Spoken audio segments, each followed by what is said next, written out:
What up, guys? Good morning. We're gonna head out to this Cars and Coffee named Wicked Detailing. It's a new shop right here in Santa Ana, California. Should be a cool little morning.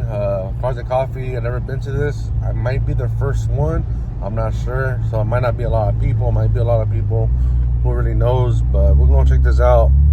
Had to go put gas in the morning. Filled it up. Got my coffee going. Yeah, I'm ready. I don't see any cars, so should be good. So I'll pick it up right now. As soon as I get there, I'll start recording and see what's there. Alright, guys? Alright, talk to you guys in a little bit. I know, fucking just got out of bed. Literally, I forgot about this Cars and Coffee. So we'll check it out as soon as I get there. I'm like 2 minutes away. Alright.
Alright, guys, so that Cars and Coffee, they're promoting online from Wicked Detail Garage, something like that. It was cool, small. Might have been the first one. But I know online they were promoting first 100 people get the product. I was probably like the 20th or 30th. I mean, I didn't get no product, but besides that, it was just a small little Cars and Coffee. It was cool. At least a SUPRA pulled up. But I don't know. They're going to say they're going to give something. They should just hand it out or have it ready to hand out. Not for people to walk up and ask. It's like, I don't know. I'm not going to go ask for free stuff. Like, if they're handing it out, it's cool, but I don't know. But besides that, guys, that was like all the content I was able to film this morning. But I'm going to throw in these bonus clips of some flybys and on the BMW. Tell me if you guys like it, share it, subscribe. Peace.